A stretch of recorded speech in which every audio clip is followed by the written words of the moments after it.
पर्याप्त है। तो परमात्मा कहते हैं,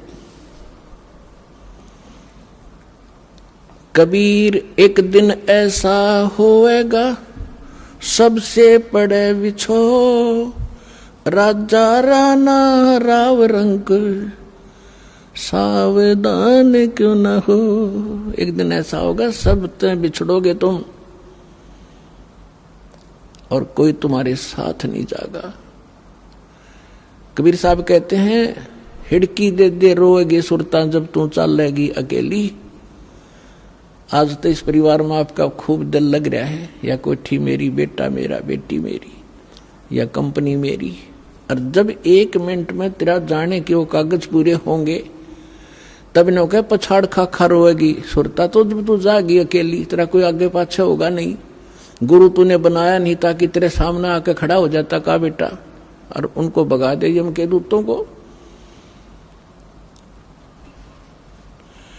एक दिन ऐसा होएगा सबसे पड़े बिछो, राजा राणा राव रंक सावधान क्यों न हो।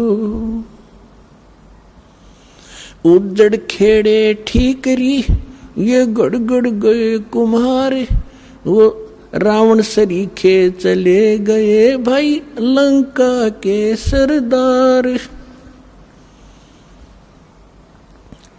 ऊंचा दिखे धौलरा और मंडी चित्ती पोले, एक हरि के नाम बिना यू काल मारे रा रोले।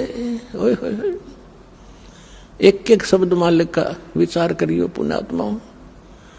कहते थे ना बहुत ऊंचे महल दिखाई दे हैं, 2-2, 3-3 मंजिल के, और खूब उसके ऊपर चित्रकारी और चिप्स लगा रखी है। एक परमात्मा की भक्ति बिना यू काल त्री रोल मार रहा है, तना मूर्ख बना रहा है।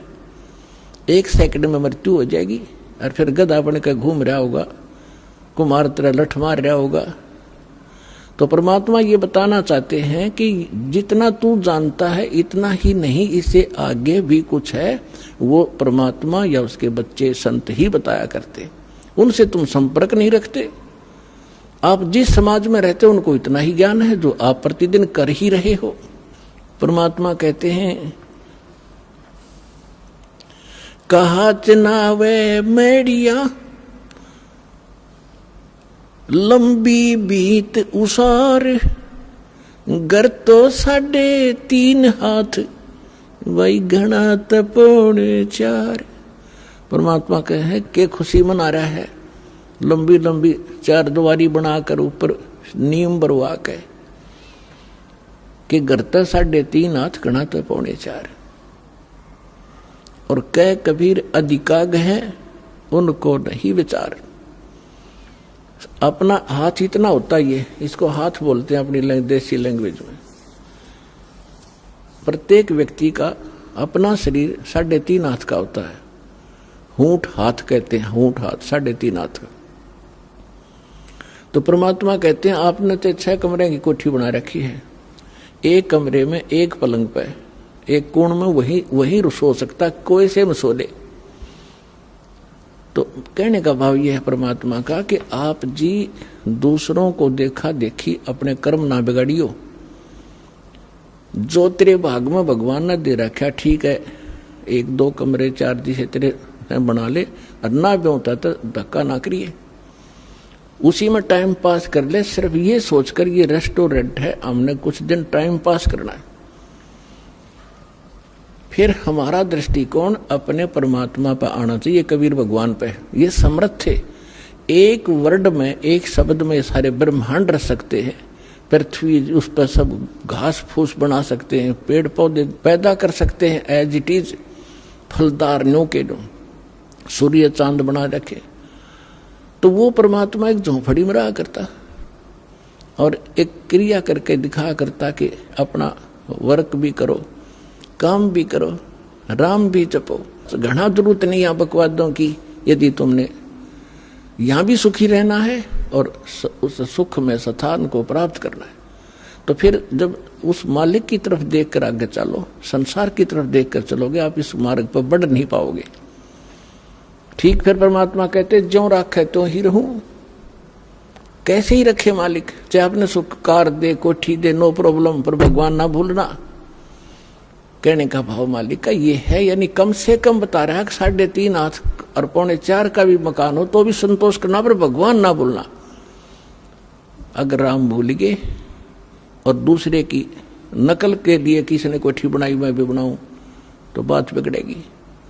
भगवान कोई बालक नहीं, सब पता उसको कि इस बच्चे को जब तक खिलौना नहीं मिलेगा यो आगे नहीं चलेगा, तो वो भी खिलौने यहाँ वो देगा आपको। ऐसी बात नहीं, बालक नहीं है।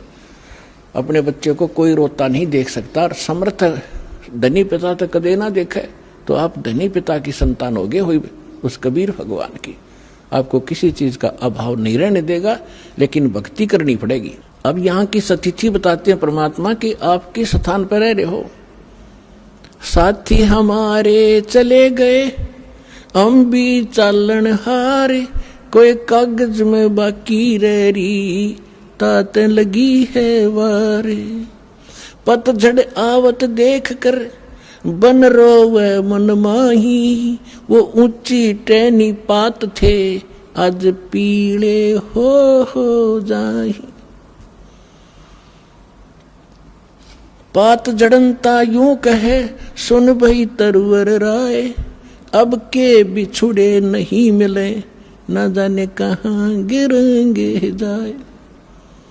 तरवर कहता पात से, सुनो पात एक बात, यहाँ की यह रीति है, एक आवत एक जात।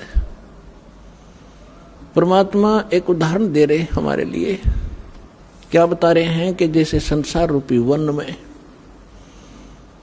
और एक परिवार रूपी पेड़ लगा हुआ है, पतझड़ आती है, जब उनका पत्ते झड़ने का समय आता है, उस समय परमात्मा कह रहे हैं कि पहले हरा भरा था वो वन, अब मन में रो रहा है कि कोई पत्ता नजर नहीं आ रहा, पीले होकर गिर रहे हैं। और फिर क्या बताते हैं, पतझड़ के अंदर पुराने पत्ते टूट टूट कर पीले होकर गिर जाते हैं। कोई गंदे नाले में गिरता है, कोई पशुओं के पैरों के नीचे काटा जाता है, या कोई इकट्ठा करके फूंक दिया जाता है। उसकी तुरंत बाद छोटी छोटी कोपर फूट आती है और फिर वो पत्ते बनकर फड़फड़ाने लग जाते हैं। 1 साल वो फड़फड़ा लेते हैं और फिर उनकी वही दशा होती है, फिर नई कोपल आ जाती है। तो परमात्मा समझाना चाहते हैं कि आज जो हमारे जैसे बूढ़े हो गए, ये पीड़े हो गए, हम सफेद बाल साफ दिखाई दे रहे हैं, जान का टाइम आ लिया, और अब भी बकवाद ना छुट्टा तो फिर वो मूर्ख आदमी है। और तुरंत ही दादा की मरण का टाइम हो गया, पोते तैयार हो लिए, 50-60 साल वो पोते नाच कूद लेंगे, फिर उनकी वह दशा होगी। तो परमात्मा कहते तुम रह कहाँ रहे हो, कदे बुद्धि से काम लिया, और लिया तो कोई विकल्प नहीं था। आज आपके सामने विकल्प है इसका कि ये काम करके आप इसको सदा के लिए समाप्त कर सकते हो। परमात्मा समझा रहे हैं कि पतझड़ आवत देखकर बन रोवे मन माही, ये ऊंची टहनी पात थे, पीड़े हो जाए। पात जड़नता यूं कहे, सुन भई तरवर राय, अब के बिछुड़े नहीं मिले, ना जाने कहाँ गिरेंगे जाए।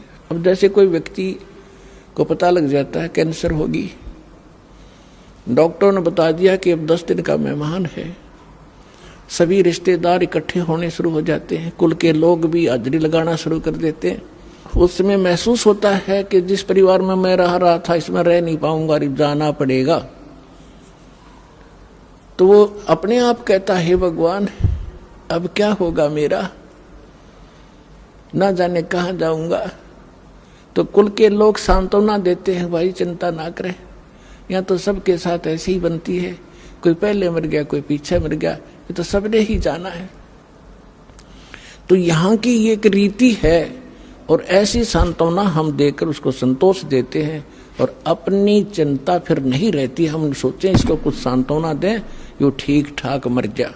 तो यही उदाहरण दे रहे हैं परमात्मा के पात जड़नता यूं कहे। एक परिवार से निकल कर जाने वाला जो व्यक्ति मरने वाला कह रहा हो, सुन भई तरवर राय, अब के बिछुड़े नहीं मिलेंगे तेरे तय, ना जाने कहाँ गिरेंगे जाए, ना जाने कुत्ते बनेंगे गधे बनेंगे, पता नहीं कहाँ दुर्गति होगी। अब तरवर कहता पात से सुनो पात एक बात, यहाँ की यह एक रिवाज है, परंपरा है, रीति है। एक आवे पोता आ गया, दादा की टिकट कट गई, एक आवे एक दात, यहाँ यह चिंता तो करा मत, ये तो होगा। अब इसका विकल्प बताते हैं परमात्मा। अगम निगम को खोज ले, बुद्धि विवेक विचार, उदय अस्त का राज मिले, तो बिन नाम बेगारे। पूरी पृथ्वी का राजा यदि ये सत साधना नहीं कर रहा तो बेगार कर रहा है, बेगार, वो डड़े ढो रहा है। जब राजा डड़े ढो रहा तो आप अपने हिसाब लगा लो, एक जनसाधारण नागरिक राजा को तो सक्षम मानता है, समर्थ मानता है, उसके आगे भीख मांगता फिरता है। और परमात्मा कहते हैं वो भी डड़े ढो रहा है जो सत भक्ति नहीं करता।